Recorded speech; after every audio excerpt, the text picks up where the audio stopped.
যারা বিনা হিসেবে বিনা আযাবে ডাইরেক্ট জান্নাতে যাবে ইনশাআল্লাহ। বলে দিব তারা কারা? 70,000। তবে অন্য একটা হাদিসে আসছে যে প্রত্যেক হাজারের সাথে আরো 70,000। তবে শর্ত কঠিন। কিরকম শর্ত? সাহাবীরা বসে ডিসকাস করছেন কে হতে পারে তারা। কেউ বলছেন তারা হয়তো প্রথম দিকের মুসলিমরা হবেন, কেউ বলছেন তারা হয়তো মুজাহিদরা হবেন, কেউ বলছেন তারা বদর যুদ্ধের সাহাবীরা হবেন ইত্যাদি। তখন নবী সাল্লাল্লাহু আলাইহি ওয়াসাল্লাম আবার চলে আসলেন, ব্যাক করলেন। ব্যাক করে বলছেন তোমরা কি এই বিষয়ে কি বিষয়ে কথা বলছিলে? তখন সাহাবীরা বললেন আমরা তো ডিসকাস করছিলাম যে কারা হতে পারে সেই 70,000। নবীজি বললেন শোনো, ওই 70,000 মানুষ, এক নাম্বার, ওই 70,000 মানুষ পাখি উড়িয়ে ভাগ্য গণনা করে না। প্রথম কাজটা কি? মানে তারা ইসলাম এত কঠিন ভাবে পালন করে যে পাখি উড়িয়ে ভাগ্য গণনা বা হাত দেখা রাশিফল এরকম শিরিকের ধার কাছেও নাই। তারা শিরিকের ধার কাছেও নাই। 2 নাম্বার, তারা আগুনের শেকা বা উল্কি দিয়ে, এই ট্যাটু আছে না, ট্যাটু উল্কি আঁকে আগুন দিয়ে, এই ধরনের ট্যাটু উল্কি তারা আগে না শরীরের মধ্যে। এইসব কুলক্ষণে সুলক্ষণে তারা বিশ্বাস করে না। 3 নাম্বার, তারা অবৈধ ঝাড়ফুঁক করে না। অবৈধ ঝাড়ফুঁক করে না। বৈধ ঝাড়ফুঁক করা যাবে, সূরা ফাতিহা পড়ে ঝাড়ফুঁক করা যাবে, সূরা ফালাক নাস ইখলাস পড়ে পড়া যাবে, আয়াতুল কুরসি পড়ে পড়া যাবে, কোরআন হাদিস দিয়ে ঝাড়ফুঁক করা যাবে। কিন্তু অবৈধ কিছু ঝাড়ফুঁক আছে না, তান্ত্রিক কবিরাজদের কাছে মানুষ করে, এগুলো করা যাবে না। আর 4 নাম্বার হচ্ছে তারা সর্বাবস্থায় এক আল্লাহর উপরে তাওয়াক্কুল করে, ভরসা করে, আল্লাহর প্রতি তাওয়াক্কুল করে। এরা হচ্ছে সেই 70,000 মানুষের মধ্যে থাকবে ইনশাআল্লাহ। এক সাহাবী দাঁড়িয়ে বললেন, ওয়াকাশা দাঁড়িয়ে বলছেন যে ইয়া রাসূলুল্লাহ, আমার জন্য দোয়া করেন, আমি যেন সেই 70,000-এর মধ্যে থাকতে পারি। নবীজি বললেন হ্যাঁ, তুমি 70,000-এর মধ্যে একজন যাবে। এরপর আরো 2 জন সাহাবী দাঁড়িয়ে গেলেন, আমার জন্য দোয়া করেন। নবীজি বললেন না, ওয়াকাশা অগ্রগামী হয়েছে। এভাবে সবার জন্য দোয়া করতে থাকলে দরজা কি হতো? বন্ধ হয়ে যেত। তো এই দরজা খোলা আছে।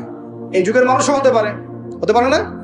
যে ব্যক্তি শিরক করে না, আল্লাহ ভরসা করে, কোন রকম কুলক্ষণে বিশ্বাস করে না, ইসলাম পরিপূর্ণরূপে পালন করে, ইনশাআল্লাহ তাআলা আল্লাহ চাইলে তাদেরকে আল্লাহ পাক 70,000-এর মধ্যে আশ্রয় দিবেন, অংশ দিবেন ইনশাআল্লাহ। তো আমরা বলছিলাম যে আমরা কোত্থেকে আসছি ভাই? জান্নাত থেকে। কোথায় যাব? ইনশাআল্লাহ। এর মাঝখানে শয়তানের পথ রয়েছে কিছু, শয়তানের ফিতনা। কি ফিতনা? শয়তান চায়, শয়তান কিন্তু ওয়াদা করে আসছে, চ্যালেঞ্জ করে আসছে আল্লাহর কাছে। কি করছে? চ্যালেঞ্জ। শয়তান কি চ্যালেঞ্জ করছে জানেন? শয়তান চ্যালেঞ্জ করছে যে রব্বি, শয়তান বলছে রব্বি মানে হে আমার রব। শয়তান কিন্তু আস্তিক, শয়তান কিন্তু আস্তিক, শয়তান কিন্তু আল্লাহকে বিশ্বাস করে।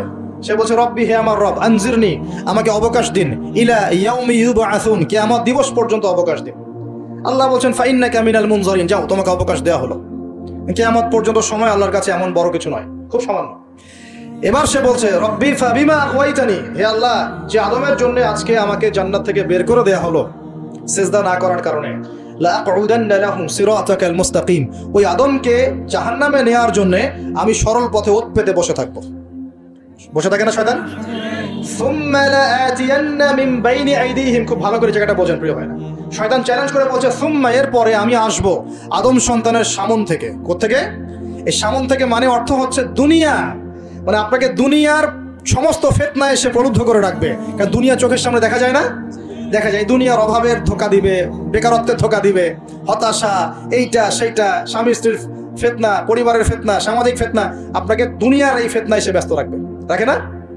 এটা হচ্ছে সামন থেকে আসা। ওয়ামিন খালফিহিম, পিছন থেকে আসবো। পিছন থেকে মানে আপনাকে পরকাল সম্পর্কে হতাশ করে দিবে, এবং পরকাল সম্পর্কে আপনাকে কুধারণা সৃষ্টি করবে, এবং পরকাল সম্পর্কে আপনার মধ্যে একটা গাফিলতি সৃষ্টি করে দিবে যে পরকাল না, পরে দেখা যাবে। হ্যাঁ, পিছনে কি আছে? পরকাল না? তো পিছনটা পরকাল। তো পরকাল আসবে যখন, তখন দেখা যাবে। হ্যাঁ, বৃদ্ধ হলে তখন তওবা করে নিব, এখনো কি তাড়াহুড়ার কি আছে, পরে দেখা যাবে শেষ বয়সে। এরকম করে আপনাকে ভুলিয়ে ভালিয়ে রাখবে পিছন থেকে। আবার হতাশ করে দিবে, আমার পরকালে আমার জান্নাত হবে না, আমি তো এত আমল করতে পারি নাই, হ্যাঁ, আমার কি হবে, আমার আত্মহত্যা ছাড়া কোনো পথ নাই। এভাবে হতাশ করে ফেলবে আপনাকে পিছন থেকে। সুম্মা লাআতিয়ান্না মিন বাইনি আইদিহিম ওয়া মিন খালফিহিম, সামন থেকে আসবো, পিছন থেকে আসবো, ওয়া আন আইমানিহিম, ডান দিক থেকে আসবো। ডান দিক মানে কি? এটার ব্যাখ্যাও চমৎকার। ডান দিক মানে কি? আমরা বলি না ডান পক্ষ খুব ভালো মনে করি না, ডান পক্ষ ভালো, ডান দিকটা ভালো, শুভ মনে করি। তো ডান দিক হচ্ছে আপনাকে নেক্সট শুরুতে সে ধোকায় ফেলবে। ডান দিক মানে কি? নেক্সট শুরুতে ধোকায় ফেলবে। মনে করি ডান দিক মানে ভালো, মানে আপনি নামাজ পড়ছেন কিন্তু নামাজের মধ্যে শিরক ঢুকাই দিন, মানুষ দেখতেছে ভালো করে নামাজ পড়ি, নামাজ যাকাত দিচ্ছেন, দান সদকা করছেন, মনের মধ্যে রিয়া ঢুকাই দেবে, ভালো কাজই তো করছি, ঠিক আছে, মানে হ্যাঁ এটাও ঠিক। ওই যে হালাল প্রেমের দিকে উদ্বুদ্ধ করার চেষ্টা করবে, নেক্সট শুরুতে ধোকা, নেক্সট শুরুতে, হ্যাঁ নেক্সট মানে আলেম আলেম হয়েছে মানুষ সবাই একদম বড় বক্তা আলেম সব বলছে মনের মতো অহংকার, নেক্সট শুরুতে ধোকা, ঠিক আছে? বা মনে হচ্ছে যে এক ভাইয়ের গীবত তহমত সমালোচনা করাকে সে দিনের পথে সংগ্রাম মনে করছে, নেক্সট শুরুতে ধোকা। হ্যাঁ, এক ভাইয়ের সমালোচনা করা, গীবত করা, তার চরিত্র উদ্ধার করে ফেলা, এটাকে সে মনে করছে যে দিনের জন্যই করছে, ঠিক আছে? নেক্সট শুরুতে ধোকা, নেক্সট শুরুতে ডান দিক থেকে মানে কি নেক্সট শুরুতে আপনাকে ধোকায় ফেলে দিবে, ফেলছে না? ফেলছে। কিন্তু এটা কিন্তু ডেঞ্জারাস। এটা কাদের জন্য? এটা আবেদ মানুষদের জন্যই, যারা আল্লাহকে মানে, রাসূলকে মানে, চেষ্টা করে দিনের পথে চলার জন্য, এদেরকে সে ডান দিক থেকে আসবে আর কি। মানে আমাদের ক্ষেত্রে আল্লাহ পাক হেফাজত করুন বলি আমি। আর চতুর্থটা হলো ওয়ান শামাইলিহিম, ওদের বাম দিক থেকে আসবে। এটা কেমন? এটা হচ্ছে ফাসেক জালেম শ্রেণীর মানুষ যারা, তাদের সামনে মদ, জুয়া, জেনা সবকিছু উন্মুক্ত করে দিবে, এগুলোর পিছনে ছোট হয়। তো এইভাবে চতুর্দিক থেকে শয়তান আসবে এবং বলবে, আল্লাহকে বলেছে ওয়ালা তাজিদু আকসারাহুম শাকিরিন, আল্লাহ আপনি বেশিরভাগ আদম সন্তানকেই শুকরগুজার পাবেন না। এটা কি বাস্তব না? এখন বেশিরভাগ মুসলিম নামাজ পড়ে না পড়ে না? বেশিরভাগ মুসলিম যাকাত দেয় কি দেয় না? রমজান মাস আসছে দেখবেন বেশিরভাগই অনেকেই রোজা রাখবে না, আছে না? রমজান মাসে মানুষ বেপরদায় চলছে না? রোজা রেখেও মানুষ মাপে কম দিবে না? নামাজ পড়েও সুদ খাচ্ছে না? মানে বেশিরভাগ মানুষ কিন্তু সত্যি সত্যি আল্লাহর পথে নাই। এই পৃথিবীতে বেশিরভাগ মানুষ বলছে আল্লাহর সন্তান আছে, নাউজুবিল্লাহ। খ্রিস্টানরা বলছে না আল্লাহর সন্তান আছে? তো বেশিরভাগ মানুষকে আমি পথভ্রষ্ট করে ছাড়বো, শয়তান কিন্তু বলে গেছে এবং সেটা কিন্তু বাস্তব হচ্ছেও। আল্লাহ পাক অন্য সূরায় বলেছেন ওয়া ক্বালিলুম মিন ইবাদিয়াশ শাকুর, আমার শুকরগুজার বান্দা খুব কম হবে। কি হবে? কম হবে। হাদিসের মধ্যে আসছে যে তোমরা ৭৩ দলে ভাগ হয়ে যাবে। কত দল? তার মধ্যে একটা মাত্র দল জান্নাতে যাবে। কয়টা দল? মা আনা আলাইহি ওয়া আসহাবি, আমি যার উপরে আছি, আমার সাহাবীরা যার উপরে আছে। তো বুঝতে পারছি যে জাহান্নামে বেশিরভাগ মানুষই যাবে, অল্প মানুষই জান্নাতে যাবে। তবে জান্নাতীদের মধ্যে বেশিরভাগ হবে উম্মতে মুহাম্মাদের মতে ইনশাআল্লাহ তাআলা। একদম from the very beginning till the last day of judgment প্রত্যেকটা কথা লাউহে মাহফুজে লেখা আছে। এমনকি আপনার কার সাথে বিয়ে হবে সেটাও, কয়টা বাচ্চা কাচ্চা হবে সেটাও। তাই এত অস্থির হওয়ার দরকার নাই, রিজিকে যা আছে আসবে ইনশাআল্লাহ। লেখা যদি হয়ে থাকে আসবে না? আসবে ইনশাআল্লাহ, সবর। তো এই জন্য মুমিনদেরকে বলা হয়েছে তোমরা কখনো হতাশ হবে না, কারণ তাকদীর লেখা হয়ে গেছে, হতাশ হওয়ার কোনো কারণ নাই। একটা প্রবণতা আমরা সমাজে দেখছি, ইয়াং জেনারেশনকে আমরা নসিহত করবো যে ভুলেও নিজের জীবনকে বিসর্জন দিতে যাবেন না। আল্লাহ রাব্বুল আলামিন আপনাদেরকে সৃষ্টি করেছেন তার ইবাদত করার জন্য এবং তার জমিনে তার দিনটাকে প্রতিষ্ঠা করার জন্য। হেলায় খেলায় আপনার জীবনটা নষ্ট করবেন না, ঠিক আছে ভাই? আল্লাহ বোঝার তৌফিক দান করেন। তো কলম সৃষ্টি করার পরে কিয়ামত পর্যন্ত সব লেখা হয়ে গেছে। এখন আমাদের এই পৃথিবীতে তো মানুষ ছিল না, ছিল? এদিকে মনোযোগ দেন। এই পৃথিবীতে কি আগে মানুষ ছিল? এই পৃথিবীতে আগে কি ছিল তাহলে বলেন? হ্যাঁ মাশাআল্লাহ, এই পৃথিবীতে আগে কি ছিল? এখন ওরা নাই? সবার সাথেই কিন্তু একটা করে আছে, কমপক্ষে কয়টা করে? সবার সাথে কমপক্ষে একটা করে। আর কোন কোন জায়গা আছে যেখানে জিনের বড় বড় আকড়া আছে। পৃথিবীতে যে জায়গাগুলো থেকে ইসলাম বিরোধী অপতৎপরতাগুলো চলে, ওখানে জিনের আকড়া বেশি। কথা বুঝতে পারছেন? তো জিন জাতিকে আল্লাহ পাক ধ্বংস করে দিয়েছেন তাদের পাপের কারণে, আল্লাহ দ্রোহিতার কারণে, অবাধ্যতার কারণে। এখন আল্লাহ রাব্বুল আলামিন ইরাদা করলেন পৃথিবীতে আমাদেরকে সৃষ্টি করবেন, মানে মানুষকে সৃষ্টি করবেন। আল্লাহ পাক তার সমস্ত ফেরেশতাদেরকে একত্রিত করলেন। ঘটনাটা কিন্তু খুব ইন্টারেস্টিং। আমি জানি এখানে ওলামায়ে কেরামও আছেন, তবে আমি সবার জন্য প্রযোজ্য হয় এমন কথা বলারই চেষ্টা করছি, কারণ অনেকে হয়তো এগুলো নাও জানতে পারে। তো আল্লাহ পাকের ভাষায় আমি যদি বলি, আল্লাহ রাব্বুল আলামিন বলছেন আউযু বিল্লাহি মিনাশ শাইতানির রাজীম ওয়া ইয ক্বালা রাব্বুকা লিল মালায়েকা ইন্নী জাঈলুন ফিল আরদি খলিফা। হে নবী মুহাম্মদ সাল্লাল্লাহু আলাইহি ওয়াসাল্লাম, তুমি স্মরণ করো সেই সময়ের কথা যখন আল্লাহ তোমার রব সমস্ত ফেরেশতাদেরকে ডেকে বলেছিলেন যে ইন্নী জাঈলুন ফিল আরদি খলিফা, আমি জমিনে মানে পৃথিবীতে আমার খলিফা পাঠাতে চাই। কি পাঠাতে চাই? আরো জোরে বলেন। আল্লাহ পাক বলেননি পৃথিবীতে মানুষ পাঠাতে চাই, পৃথিবীতে নতুন কোনো মাখলুক পাঠাতে চাই। আমাদেরকে আল্লাহ পাক সম্মানের শব্দে সম্মানিত করেছেন, বিশেষায়িত করেছেন। আমাদেরকে বলেছেন আমরা আল্লাহর খলিফা, আমরা আল্লাহর খলিফা। এখন আমরা আল্লাহর খলিফা, কিন্তু পৃথিবীতে মানুষ খিলাফা শব্দ সহ্য করতে পারে না। হ্যাঁ, কি অদ্ভুত না? এটা কোরআনের কি শেষের দিকে আছে না প্রথম দিকে আছে? সূরা বাকারার একদম শুরুর দিকে 3টা 4টা 5টা পৃষ্ঠা উল্টালে দেখবেন এই একটা আছে। তো কোরআন তাহলে শুরু থেকে কখনো খুলেও দেখেনি সে ব্যক্তি, প্রমাণ হলো এটা, সে খুলেও দেখেন, অথবা দেখলেও সে এড়িয়ে গেছে। আল্লাহ পাক আমাদেরকে বললেন যে পৃথিবীতে আমি আমার খলিফা পাঠাতে চাই। তাহলে আদম আলাইহিস সালামকে আল্লাহ পাক মুহাব্বতের শব্দে, সম্মানের শব্দে বিশেষায়িত করলেন কি বলে?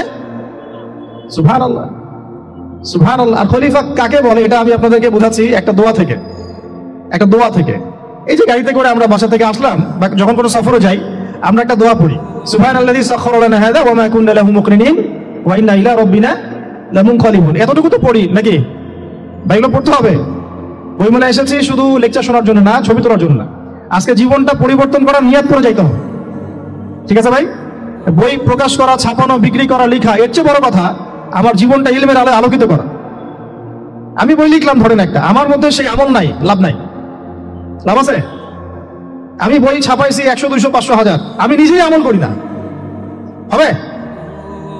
আগে আমল, আমল জরুরি। ইলমের সাথে আমলটা খুব বেশি জরুরি। আলেম তাকেই বলা হয় যে ইলম অনুযায়ী আমল করে। আল্লাহ পাক বলেন লিমা তাকুলুনা মা লা তাফআলুন, তোমরা এমন কাজ, এমন কথা কেন বলো যে আমল নিজেরাই করো না? কাবুরা মাকতান ইনদাল্লাহ আন তাকুলু মা লা তাফআলুন, আল্লাহর কাছে সবচেয়ে গর্হিত একটা অপরাধ তোমরা একটা কথা বলবা কিন্তু আমল করবা না। তো দোয়াটা মুখস্থ করবেন। এই দোয়ার নিচে একটা অংশ আছে, আল্লাহুম্মা আনতা সাহিবু ফিস সাফারি। আমার কথাটা শুনেন, খলিফার অর্থটা বুঝেন। অনেকে তো অনেকভাবে ব্যাখ্যা করে আর কি। আল্লাহুম্মা আনতা সাহিবু ফিস সাফারি, আল্লাহ তুমি এই সফরে আমার সাথী। সফরে বের হওয়ার সময় দোয়া পড়ছি আমরা, আল্লাহুম্মা আনতা সাহিবু ফিস সাফারি, আল্লাহ তুমি এই সফরে আমার সাথী। ওয়াল খলিফাতু ফিল আহলি ওয়া মালি, আল্লাহ আমি তো বাসায় নাই, আমার বাসার আহাল মালের খলিফা হচ্ছে তুমি আল্লাহ। তাহলে খলিফা শব্দটি কি বুঝলেন? আল্লাহ আমার বাসার আহাল মালের খলিফা মানে কি? আমার স্থলাভিষিক্ত তুমি আল্লাহ। আমি ওখানে নাই বাসায়, আমি সফরে বের হয়ে গেছি, আমার স্ত্রী, আমার সন্তান, আমার মাল, আমার জান, এগুলোর দায়িত্ব তোমার, তুমি খলিফা। কত চমৎকার দোয়া। তাহলে পৃথিবীতে আমি আমার খলিফা পাঠাতে চাচ্ছি, তার অর্থ কি? আল্লাহ রাব্বুল আলামিন এই পৃথিবীতে আমাদেরকে তার প্রতিনিধি বানিয়েছেন। সুবহানাল্লাহ, সুবহানাল্লাহ। তাহলে আমরা নিজেদের আত্মপরিচয় ভুলে গেলাম যে আমরা আল্লাহর প্রতিনিধি পৃথিবীতে, তাই না? আমরা এখন আব্রাহাম লিঙ্কনের পূজা করতেছি। আব্রাহাম লিঙ্কনের পূজা তো বুঝেন না আপনারা, এটা হচ্ছে ওই যে সোকল ডেমোক্রেসি পূজা।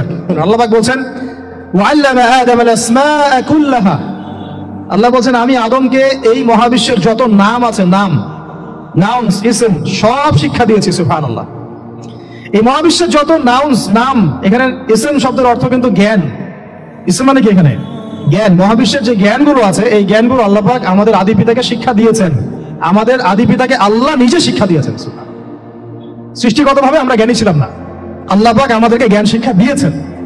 আমরা ফিলোসফির বইগুলো খুললে দেখবেন ওখানে বুদ্ধিবাদ নামে একটা মতবাদ আছে। মানে তারা বলে যে মানুষ সৃষ্টিগতভাবেই একজন বুদ্ধিদীপ্ত প্রাণী। এটা ভুল কনসেপ্ট। সৃষ্টিগতভাবে আমাদের মধ্যে জ্ঞান ছিল না, আল্লাহ পাক আমাদেরকে জ্ঞান শিক্ষা দিয়েছেন। কথা বুঝতে পারছেন? একটা মতবাদ তাদের আছে অভিজ্ঞতাবাদ, মানে মানুষ অভিজ্ঞতা থেকেই শিখে। আর কাছে সমন্বয় মতবাদ, আপনারা দেখলো অনেকে পড়েছেন হয়তো। এর বাইরে যে একটা মতবাদ আছে যে আল্লাহ পক্ষ থেকে ওহী ভিত্তিক মানুষ জ্ঞান শিখে, এই মতবাদ কোনো দার্শনিকের বইয়ে স্থান পেল না। কি আফসোস, কি আফসোস। অথচ মুসলিম ঘরে দার্শনিক তারা। আমরাও পড়েছি ভাই 4 বছর এই কারণে গেলে। কি আফসোস, আল্লাহ পাকের ওহীর পক্ষ থেকে যে জ্ঞান আসতে পারে এইটা কনসেপ্টই নাই। অথচ এখানে কোরআনে আল্লাহ পাক বলছেন ওয়াল্লামা আদামাল আসমাআ কুল্লাহা, আমি আল্লাহ আদমকে সমস্ত নাম শিক্ষা দিয়েছি। সুবহানাল্লাহ। এরপরে এই যে জ্ঞান আদম আলাইহিস সালামকে আল্লাহ পাক শিক্ষা দিলেন, এর ফলশ্রুতিতেই আল্লাহ পাক বললেন যে ওয়াইজ কুলনা লিল মালায়েকা উসজুদু লি আদম, হে ফেরেশতারা তোমরা এখন আদমকে সিজদা করো। কি ফেরেশতাদেরকে দিয়ে আল্লাহ পাক আমাদের পিতাকে সিজদা করালেন কিসের মানদণ্ডে? কিসের কারণে? জ্ঞানের কারণে। জ্ঞানের কারণে ফেরেশতাদেরকে আল্লাহ পাক বললেন যে এই নামগুলো বলে দাও তো তোমরা। তারা বলতে পারলো না, তারা বললো লা ইলম আল্লাহুম্মা লা ইলমা লানা ইল্লা মা আল্লামতানা, আল্লাহ আমাদের তো সেই জ্ঞান নাই, শুধু ওইটুকু জ্ঞান আছে যা আপনি আমাদেরকে শিখিয়েছেন। তখন আল্লাহ পাক বলেছিলেন যে আমি যা জানি তোমরা তা জানো না। আমি কি বলি নাই যে আমি আসমান জমিনের গায়েবের সব খবর জানি? তখন আল্লাহ বললেন যে তোমরা সবাই সিজদা করো আদমকে। তাহলে আমাদের পিতাকে খলিফা করা হলো, জ্ঞান শেখানো হলো, আল্লাহ পাক নিজে শেখালেন, ফেরেশতার মণ্ডলীদের দিয়ে সিজদা পর্যন্ত করালেন। কিসের মানদণ্ডে? আরো আসতে বলেন, জ্ঞানের মানদণ্ডে। এখন যদি আমরা একটু প্রশ্ন ছুড়ে দেই নিজ নিজ বিবেকে, আমরা কি সেই ওহীর 10টা সূরাও শিখেছি? 10টা পারা কি পড়া হয়েছে কখনো? 10টা সূরারও কি অর্থ জানি? অনেকে তো 10টা আয়াতের অর্থ জানি না। আমরা কি সেই ওহীর 10টা হাদিস শিখেছি? তাহলে আমরা কোথায় সম্মান খুঁজতেছি? পশ্চিমাদের কাছে? বলেন। সত্যি সবচেয়ে আফসোস লাগে আমার একটা জিনিস, যে মুসলিমরা আমরা এখন আমাদের আত্মপরিচয় ভুলে যাচ্ছি, আর আল্লাহ পাক আমাদেরকে যেখানে সম্মান রেখেছে ওইখানে সম্মান না খুঁজে আমরা অন্যের দাসত্বের সম্মান খুঁজতেছি। আল্লাহ আমাদেরকে বোঝার তৌফিক দান করে। এটা অজ্ঞতার কারণে হচ্ছে। আমাদের কাজ তাদেরকে সচেতন করা বা তাদেরকে মেসেজ পৌঁছে দেয়া। আমরা উগ্র পন্থা অবলম্বন করব, আমরা হিকমার সাথে প্রজ্ঞার সাথে মানুষকে বোঝানোর চেষ্টা করব, এগুলো বোঝানোর অংশ। এখন আচ্ছা, আরেকটা কথা আপনাদেরকে বলি, একটা কথা আমি মাঝখানে মিস হয়ে গেছে। এই যে আল্লাহ পাক আমাদেরকে খলিফা করে পাঠিয়েছেন, খলিফার কাজ কি? প্রশ্ন না? আমাদের কাজ কি তাহলে? এই কাজটা আল্লাহ পাক আবার ব্যাখ্যা করেছেন সূরা সাদের মধ্যে। কোন সূরায়? সূরা সাদ। সাদ নামে একটা সূরা আছে, সূরা ইয়াসিনের আগে পরে পাবেন। তো এখানে আল্লাহ পাক আরো একজন নবীকে তার খলিফা বলেছেন। সেই নবীর নাম দাউদ আলাইহিস সালাম। কি নাম? আর দাউদ আলাইহিস সালাম কিন্তু এই জেরুজালেম থেকে, যেখানে এখন ওই জায়নিস্টরা বোম্বিং করে আর কি, নিরীহ মুসলিমদেরকে হত্যা করে বিগত 70 বছর থেকে, ওই জেরুজালেম থেকে কিন্তু দাউদ আলাইহিস সালাম বিশ্ব শাসন করেছিলেন। তার পরবর্তীতে তার সন্তান সুলাইমান আলাইহিস সালামও কিন্তু ওখান থেকেই বিশ্ব শাসন করেছিলেন। আর এখনকার বনু ইসরাইল দাবিদার এই জায়নিস্টরা, তারাও কিন্তু ওই ফিকিরি করছে, ওখান থেকে তারা বিশ্ব শাসন করতে চায়। এবং তারা মনে করে তাদের একজন মাসিহ আসবে, সেই মাসিহ আসলে তারা বিশ্ব শাসন করবে। আমরা সেই মাসিহের নাম জানি মাসিহুদ দাজ্জাল। কি নাম?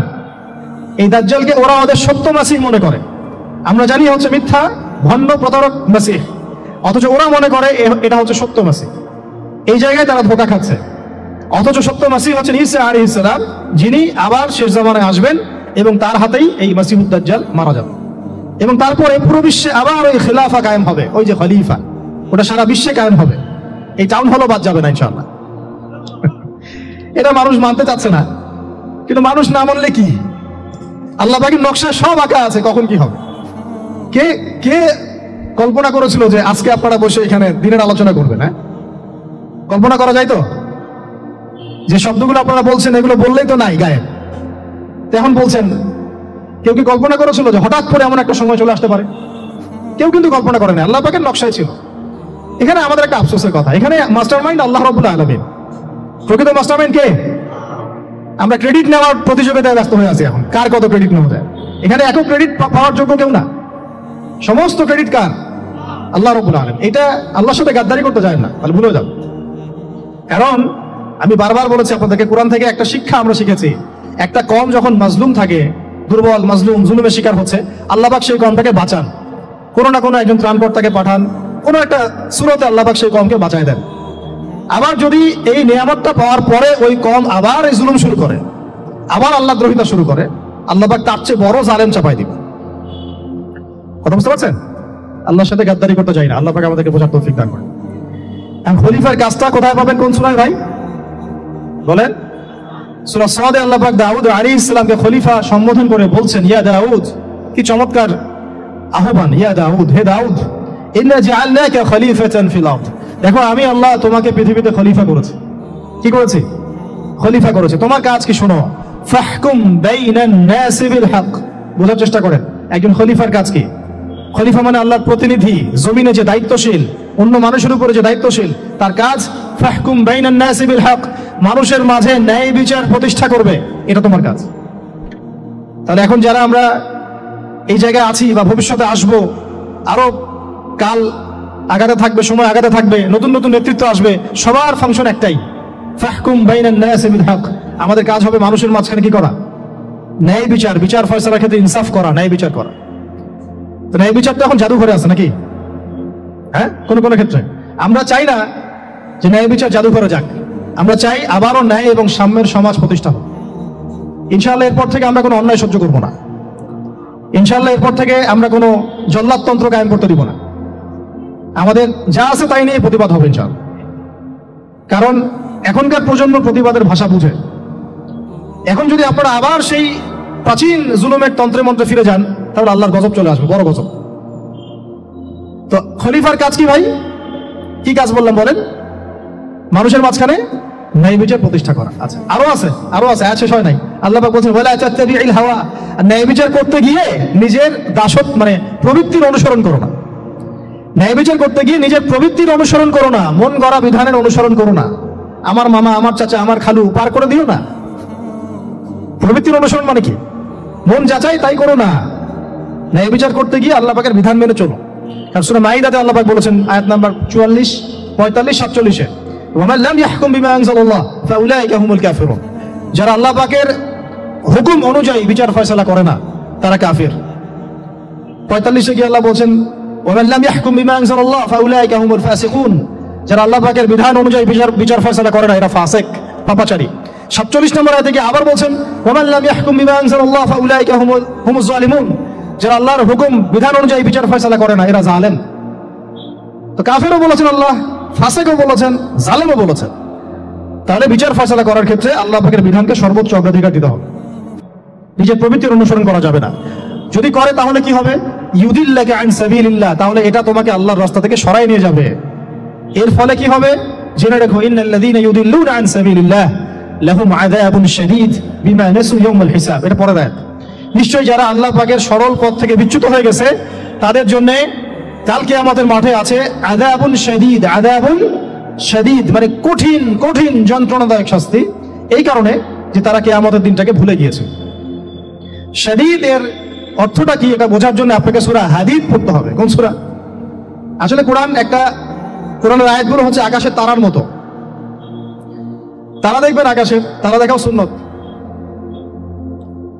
ইসলাম তো রসনশীল ধর্ম না রে ভাই, সবকিছুই আছে এখানে। আসলে আমরা জানি না বলে আমরা মনে করি যে এখানে কোনো বিনোদনই নাই, তাই না? এই গান বাজনা না করলে কি হয়, মন শান্তি হয়, এরকম একটা ভাব। যদি আপনি কোরআনের ভিতর ঢুকে যান, আপনার হৃদয়ে এমন নূর আসবে, এমন তৃপ্তি আসবে যে ওগুলো আপনার শুনতে ইচ্ছা করবে না, আপনি কান বন্ধ করে ফেলবেন, নিজেই বলতেই হবে না। এখন কিছু নতুন ইসলামিস্ট আসছে, তারা এগুলোকে ইসলামের অন্তর্ভুক্ত বলে মনে করার দাবি করতেছে, যেগুলো এগুলো তো নিষেধ নাই, এগুলো তো নিষেধ করা হয় নাই। কতটুকু জানেন ইসলাম সম্পর্কে? আপনি না জেনে কেন কথা বলেন? নবী সাল্লাল্লাহু আলাইহি ওয়াসাল্লাম রাস্তা দিয়ে হাঁটছেন, ওই সময় তো অনেক পূজা অর্চনা ইত্যাদি হতো মক্কায়, তো এখানে ঢাক ঢোলের শব্দ আসছে। নবী সাল্লাল্লাহু আলাইহি ওয়াসাল্লাম নিজের 2 আঙ্গুল কানের মধ্যে ঢুকিয়ে দিলেন, দিয়ে পাশে একজন সাহাবী তাকে জিজ্ঞাসা করছেন হাঁটতে হাঁটতে হাঁটতে হাঁটতে, তুমি কি এখন আওয়াজ শুনতে পাচ্ছ? সাহাবী বলেন না ইয়া রাসূলুল্লাহ, এখন আওয়াজ শুনতে পাচ্ছি না। তখন তিনি হাত কান বের করলেন। এটা নবীর সুন্নাত। আর আমরা নবীর সুন্নাতকে উল্টাই দিছি কিভাবে দেখেন? আমাদের কানেই এখন ইয়ারফোন। উনি যেটা শুনে কান বন্ধ করতেন ওইটা আমরা কানে ঢুকা রাখছি একবার। আল্লাহ আমাদেরকে বোঝার তৌফিক দান করেন। দেখেন আমরা তো সবাই পাপী, আমার মনে হয় না আমরা কেউ নবী সাল্লাল্লাহু আলাইহি ওয়াসাল্লামের সুপারিশ ছাড়া পার পাবো, এমনটা মনে হয় না আমাদের। সবাই পাপী, আপনি আমি আমরা সবাই। তো সেই যে নবীর সুপারিশ আমরা প্রত্যাশা করছি, সেই নবীর সুন্নতকে যদি এইভাবে অবজ্ঞা করতে থাকি তাহলে কি সুপারিশ পাবো ভাই? কি মনে হয় আপনাদের? অ্যাটলিস্ট সুন্নতকে তো সম্মান করতে হবে নাকি? আল্লাহ বোঝার তৌফিক দান করেন। আমি তাহলে যেটা বলছিলাম যে আল্লাহ পাকের বিধান অনুযায়ী বিচার ফয়সালা করতে হবে, এটা খলিফার কাজ। ন্যায় বিচার করতে হবে মানুষের মাঝখানে, এবং নিজের প্রবৃত্তির অনুসরণ করা যাবে না, তাহলে আল্লাহর পথ থেকে দূরে সরাই দিবে। এখানেই বললাম শাদীদ বুঝতে গেলে আপনাকে কোন সূরা পড়তে হবে? সূরা হাদীদ। আকাশের তারার কথা কেন বললাম? যে আকাশের তারাগুলো যদি মেলাতে পারেন দেখবেন বিভিন্ন শেপ তৈরি হয়। প্রত্যেকটা তারার অবস্থানের গাণিতিক একটা ব্যাখ্যা আছে। যারা অ্যাস্ট্রোনমি নিয়ে পড়াশোনা করেন তারা জানেন, এগুলো সবাই জানবেন না। প্রত্যেকটা তারাকে আল্লাহ পাক এত সূক্ষ্মভাবে স্থাপন করেছেন যে যদি একটু সামান্য একটু ডানে বামে এগুলো সরে যায়, মহাবিশ্বের এই স্থিতিশীলতা নষ্ট হয়ে যাবে। এবং এটার কসমও আল্লাহ পাক কোরআনে করেছেন সূরা ওয়াকিয়ার মধ্যে। কোন সূরা? সূরা ওয়াকিয়াতে আল্লাহ পাক বলেছেন ফালা উকসিমু বিমাওয়াকিইন নুজুম, আমি তারার অবস্থান স্থলের স্থিতির কসম করে বলছি। আল্লাহ পাক এর কসম করেছেন, কত গুরুত্বপূর্ণ জিনিস। ঠিক আছে, তো পরেরগুলো বললাম না। সূরা হাদীদ কেন পড়বেন? সূরা হাদীদ আল্লাহ পাক বলেছেন যে ওয়ানজালনাল হাদীদা ফীহি বাসুন শাদীদ, এই যে শাদীদ বুঝাতে গিয়ে হাদীদে আসছে। আল্লাহ পাক বলছেন যে আমি আল্লাহ পৃথিবীতে আসমান থেকে লোহা নাজিল করেছি। অবাক করার বিষয় না? লোহার খনি খুঁজতেছেন আপনারা মাটির নিচে, তাই না? আল্লাহ পাক বলছেন আমি লোহা নাজিল করেছি। আনজালনা, ঠিক যেমন ইন্না আনজালনাহু ফি লাইলাতুল কদর, আমি লাইলাতুল কদরে কোরআন নাজিল করেছি, আসমান থেকে নাজিল হয়েছে, তাই না? এরকম ওয়ানজালনাল হাদিদা, আমি হাদিদ লোহা নাজিল করেছি, ফীহি বাসুন শাদীদ, যে লোহার মধ্যে আছে কঠিন শক্তি। শক্তি আছে না? আয়রন যে অণু পরমাণুগুলো, এগুলোর শক্তি সবচেয়ে বেশি না? কেমিস্ট্রি তো আপনারা পড়েছেন।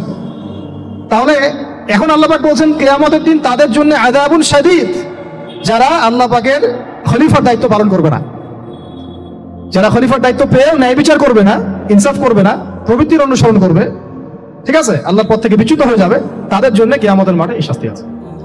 তাহলে আমরা কি খলিফা শব্দ বুঝতে পারলাম? আমাদের পিতা যে খলিফা, এটা কি বুঝতে পারলাম? তাহলে এখন বলেন তো, প্রত্যেক নবী কি আল্লাহর খলিফা ছিলেন না? ছিলেন কি না? প্রত্যেক নবী কি আল্লাহর বিধান দিয়ে বিচার ফয়সালা করেন নাই? মানুষের মাঝখানে ইনসাফ করেন নাই? ন্যায় বিচার প্রতিষ্ঠা করেন নাই? এরপরে সাহাবায়ে কেরামের যুগে তারা কি ন্যায় বিচার প্রতিষ্ঠা করেন নাই? তাহলে হঠাৎ করে কি হলো বিশ্ববাসীর মধ্যে যে একেবারে কোরআন হাদিস এই মৌলিক বিষয়গুলো, এগুলো সব পাশ কাটিয়ে আমরা মানব রচিত বিধানগুলোর দিকে চলে গেলাম? রহস্যজনক না বিষয়টা? এটা হচ্ছে দাজ্জালীয় একটা শাসন আসতেছে সামনে। দাজ্জাল নিজেকে খোদা বলে দাবি করবে, সে সমস্ত মানব জাতিকে বুঝাবে যে সেই খোদা, নাউযুবিল্লাহ। সে অনেক ভেলকি দেখাবে, মানুষকে তার দিকে টেনে নিয়ে আসবে, এমনকি সে এক হাতে জান্নাত এক হাতে জাহান্নাম নিয়ে ঘুরবে। নবীজি বলেছেন যে তার জান্নাতে প্রবেশ করবে ওটাই তার জাহান্নাম, আর যে তার জাহান্নামে প্রবেশ করবে সেটাই হচ্ছে জান্নাত। তাহলে পুরো বিশ্ববাসীকে আল্লাহ থেকে দূরে সরিয়ে একটা গডলেস ওয়ার্ল্ডে রূপান্তরিত করার একটা তৎপরতা চলছে, লক্ষ্য করতেছেন না? এটা মূলত আপকামিং যে দাজ্জালীয় সভ্যতার ভবিষ্যৎবাণী নবীজি করেছেন, এই দিকেই ওয়ার্ল্ড যাচ্ছে আস্তে আস্তে আস্তে আস্তে ওই দিকে যাচ্ছে। তবে নবীজি এটাও বলেছেন সাল্লাল্লাহু আলাইহি ওয়াসাল্লাম যে আমার উম্মতের মধ্যে একটা তাইফা, একটা দল, কিছু মানুষ সবসময় হকের উপর অটল থাকবে ইনশাআল্লাহ, কিন্তু তাদের সংখ্যা হবে খুব কম। এখন আমাকে আপনারাই বলেন যে ওই হকের উপর অটল থাকতে হলে আমার সেই জ্ঞান লাগবে কি লাগবে না?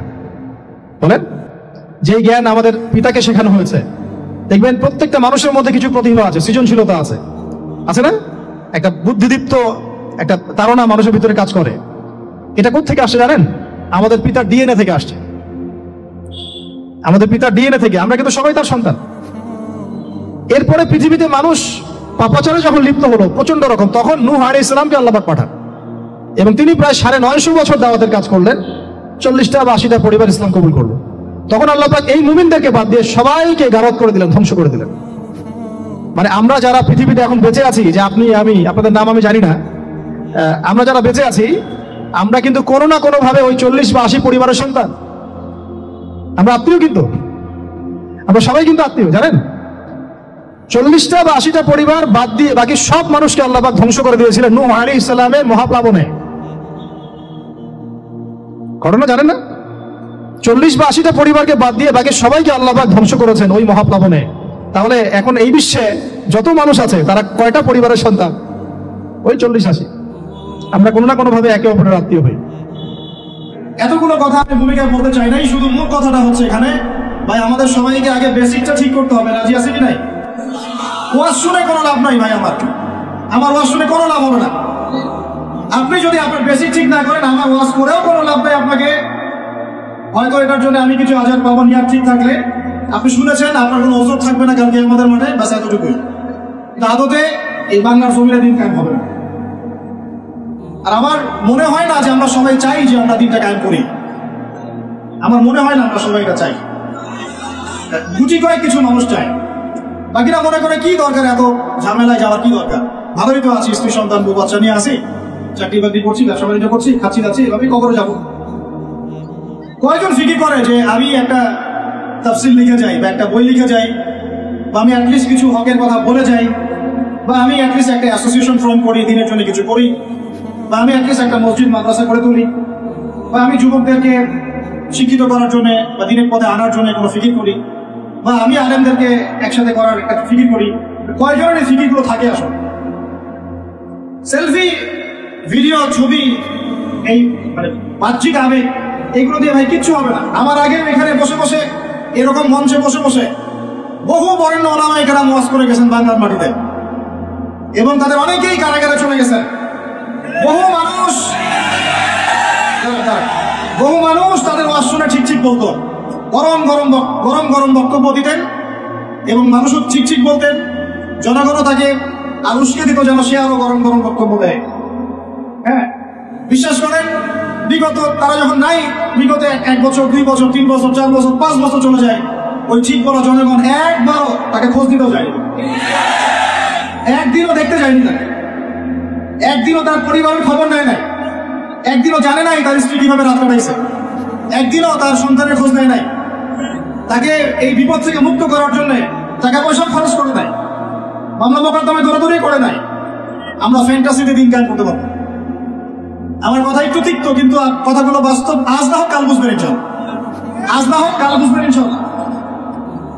এখন 2023 সাল চলছে, 1444 হিজরি চলছে। 1444 মানে নবী সাল্লাল্লাহু আলাইহি ওয়াসাল্লাম 1444 বছর আগে দিন কায়েম করে চলে গেছেন পৃথিবীতে। 1444 বছর পর এসে আমরা এগুলো নিয়ে কথাবার্তা বলছি। আমরা জানি না আমাদের সামনে জাতিগতভাবে, বৈশ্বিকভাবে আর এমনিতেই ইউনিভার্সাল কতটুকু সময় বাকি আছে, আমরা এটা জানিও না। হাদিসে অনেক আগেই বলা হয়েছে যে এই 2 আঙ্গুলের ডিস্টেন্স যতটুকু, তোমরা আমার 2 আঙ্গুল দেখো, এই 2 আঙ্গুলের ডিস্টেন্স যতটুকু, আমার আগমন আর কিয়ামতের দূরত্ব এতটুকু। নবীজি অনেক আগে বলেছেন যে আসর থেকে মাগরিব, সময়টার উদাহরণ মিসাল হচ্ছে আসর থেকে মাগরিব। এইভাবে দিন কায়েম হয় না। আমরা যদি দিন সত্যিকার অর্থে কায়েম করতে চাই, আগে বেসিক ঠিক করতে হবে। আজকে রাতে দোয়া কবুল হবে ইনশাআল্লাহ। এখন যেহেতু আমরা একটা জামাতের মধ্যে আছি, আল্লাহর ফেরেশতারা এটা ঘিরে রেখেছেন ইনশাআল্লাহ। আল্লাহ পাক অবশ্যই আমাদের কথা শুনছেন, দোয়া শুনছেন। সবাই আগে দোয়া করি, নিয়াত করি যে এই নামাজের কথাটা আপনার কানে চলে গেল, আজকের পর থেকে কোনোদিনও যেন নামাজ না ছুটে যায়। জোরে বলেন মুজাহিদদের মতো। আল্লাহ আমাদের দোয়া আপনি কবুল করুন। আমাদের কারো যেন কখনো 1 ওয়াক্ত নামাজ আল্লাহ মিস না যায়। নামাজে আমরা যা পড়বো তা যেন বুঝতে চেষ্টা করি। আল্লাহ পাক আমাদের সবাইকে কোরআন বিশুদ্ধ করে তেলাওয়াত করার তৌফিক দান করেন এবং কোরআনের ভাষা আরবি শেখার তৌফিক দান করেন। আরবি না শিখে আমরা দাওয়াতি কাজে আসবো না। এবং আমরা সবসময় মুহাদ্দিক ওলামায়ে কেরামের সাথে থাকবো। তাদের সাথে থেকে আমরা দিন শিখবো, তাদের সহবতে থাকবো, তাদের কাছে পরামর্শ করব, তাদের কাছে সিলেবাস করে নিয়ে পড়াশোনা করব, করে নিজের যোগ্যতাকে বাড়াবো ইনশাআল্লাহ। আল্লাহ পাক আমাদের দোয়া যেন কবুল করেন। আমরা সবাই হালাল খাবো আগে ইনশাআল্লাহ, কোনোভাবেই হারাম রিজিকে যাবো না ইনশাআল্লাহ। আল্লাহর সাথে যুদ্ধ করব না, নবীর সাথে যুদ্ধ করব না, সুদভিত্তিক অর্থনীতির সাথে আমাদের যেন কোনো সম্পর্ক না থাকে। যদিও এটা এই বিশ্বে একদম অলমোস্ট ইম্পসিবল। আমি বলছি অলমোস্ট ইম্পসিবল। এই বিশ্বে সুদভিত্তিক অর্থনীতির অক্টোপাসের এই চক্রজাল থেকে বের হওয়া অলমোস্ট ইম্পসিবল, কিন্তু একেবারে অসম্ভব নয়। আল্লাহ পাক যদি তৌফিক দেন আর আমাদের নিয়ত যদি ঠিক থাকে, ইনশাআল্লাহ চেষ্টা করলে আল্লাহ পাক রাস্তা দেখাবেন ইনশাআল্লাহ। স্বেচ্ছায় সুদ খাবো না, কারণ নবীজি বলছেন 4 শ্রেণীর মানুষকে আমি লানত করলাম, অভিশাপ। 4 শ্রেণীর মানুষকে আমি অভিশাপ করলাম। 1 শ্রেণী যে সুদ খায়, 1 শ্রেণী যে দেয়, 1 শ্রেণীর সাক্ষী থাকে আর 1 শ্রেণী লিখে রাখে। আপনি যে জবটার জন্য এত ট্রাই করছেন, আলটিমেটলি জবটা এই 4টার কোনো একটাতে পড়বে, বুঝতে পারলেন? আলটিমেটলি আপনি যে জবের জন্য ট্রাই করছেন, এখন 3টা দেখাকার পরে দেখেন কোনো না কোনো ভাবে এই 4টার মধ্যে পড়ে যায় কিনা। পড়ে গেলে আপনার আমার উপরেও নাউজুবিল্লাহ আল্লাহ নবীর লানত অভিশাপ চলে আসে। এদিকে যাচ্ছি, আল্লাহ হেফাজত করুন। আর ভয়ঙ্কর হাদিস তো অনেকদিন বলেছি, অনেকদিন শুনেছেন, আবারও শুনেন, কারণ আল্লাহ পাক সূরা আর রহমানে একই আয়াত 32 বার রিপিট করেছেন। কতবার? ফাবিআই আলাই রাব্বিকুমা তুকাযিবান। একটা আয়াত এতবার বলার কি দরকার ছিল? আল্লাহ পাক কি পুরাটা শব্দের অপচয় করেন? কোরআনে কি একটা শব্দের অপচয় আছে? জুলকারনাইন বাদশা বা অনেকে নবী বলেন আলাইহিস সালাম একটা কওমের কাছে গিয়েছিলেন, দেখলেন তারা সূর্যের আলো থেকে রক্ষা করার জন্য কোনো সভ্যতা ওদের কাছে নাই। ওই পুরো সভ্যতার বর্ণনা আল্লাহ পাক একটা শব্দের মতো দিয়েছেন, কাযালিকা। কাযালিক তারা এমনই ছিল, কাযালিক তারা এমনই ছিল, তা শেষ। ওইটারই তাফসীর করেছেন কত বড় মোহা লাগে না। তাহলে সেই কোরআনে আল্লাহ পাক একই আয়াত এতবার রিপিট করলেন কেন? কারণ আল্লাহ পাক আমাদেরকে তার নিয়ামতগুলো চোখে আঙ্গুল দিয়ে দেখাই দিচ্ছেন, আর কোন কোন নিয়ামত অস্বীকার করতে চান। ওই জন্য আবারও বলছি, সুদের কথা আগেও বলেছি, আবারও বলছি, হাদিসটা আবারও শোনেন। যে ব্যক্তি সুদ খায় সে যেন তার মায়ের সাথে জেনা করে। যে ব্যক্তি সুদ খায় সে যেন তার মাকে বিয়ে করলো। আল্লাহর কসম করে বলছি। আর এই কথাগুলো বলার পিছনে আমার আল্লাহ সন্তুষ্টি ছাড়া কোনো সাক্ষ্য নাই। আল্লাহর কসম যে আমরা বাংলার জমিনে এই বিশ্বের চন্দ্রে দ্বারা নিয়ন্ত্রিত এই অর্থ ব্যবস্থার মধ্যে ঢুকে পড়ে আমরা প্রত্যেকটা মুসলিম কান্ট্রি, শুধু বাংলাদেশে না, প্রতিটা মুসলিম কান্ট্রিতেই এখন সুদ ভিত্তিক অর্থনীতি চলছে। এবং আল্লাহর কসম করে বলছে আমরা মুসলমান হয়েও এখনো নিজেদের মায়ের সাথে জেনা করছি না। 7টা বিয়ে জায়েজ না জায়েজ সেটা নিয়ে আপনারা প্রশ্ন করেন, কারণ হচ্ছে ভাইরাল ইস্যু মজা লাগে, উত্তর আপনিও জানেন। কিন্তু সুদ দিয়ে যে মায়ের সাথে জেনা করতেছেন এই প্রশ্ন করেন না কেন? হ্যাঁ, বিয়ে শাদী নিয়ে প্রশ্ন করেন, দিন কায়েম নিয়ে প্রশ্ন করেন না কেন? শীতের দিনে বিয়ে করতে মজা লাগে না লাগে এইসব আলোচনা হয়, আল্লাহর জমিনের দাওয়াত জিহাদ নিয়ে কথা বলেন না কেন? যুব সমাজকে কিভাবে আল্লাহর দিকে নিয়ে আসা যায়, একটা সূত্রে গেঁথে ফেলা যায়, বরেণ্য ওলামায়ে কেরামদেরকে কিভাবে একটা জামায়ার মধ্যে আনা যায়, একটা আমিরুল মুমিনিন নিয়ে আসা যায়, এইসব চিন্তা করেন না কেন? সারাদিন কি এইসব মাসাইল শিখতে থাকবেন? সারা জীবন এগুলোই করতে থাকবেন? সময় নাই হাতে আমাদের।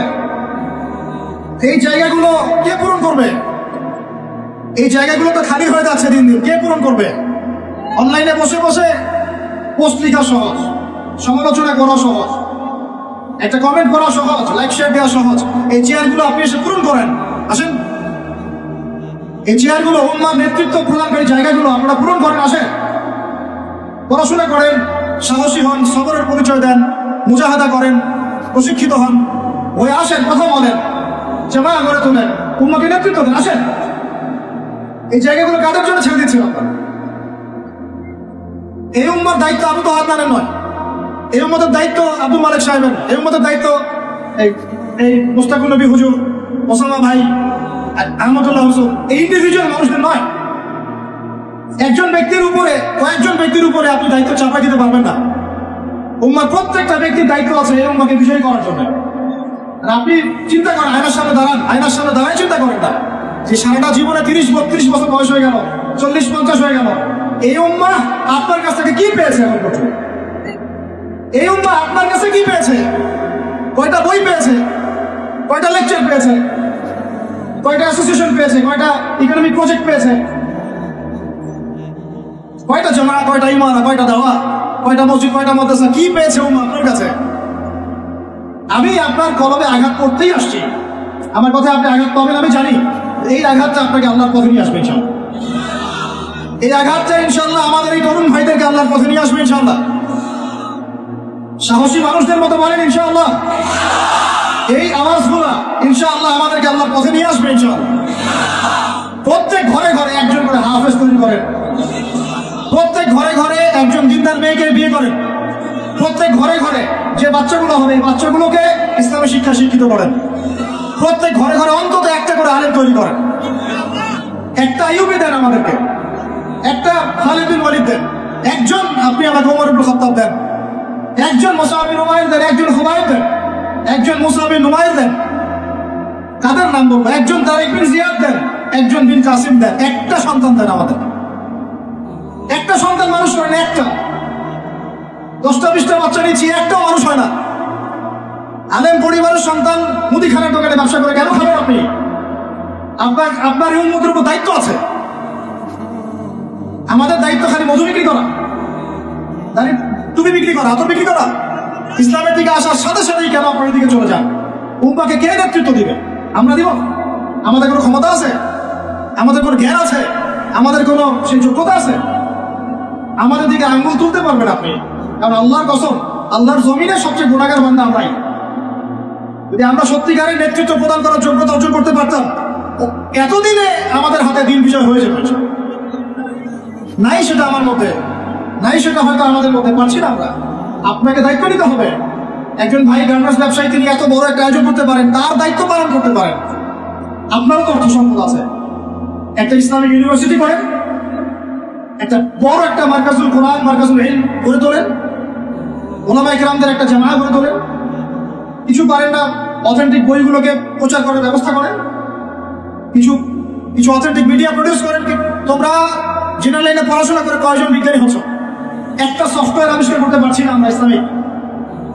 হাতে গোনা যায় অ্যাপস, 3-4টা অ্যাপস ইসলামিক। প্রযুক্তি আমাদের নিজস্ব হাতে তৈরি করা না, আমাদের স্বতন্ত্র মিডিয়া নাই।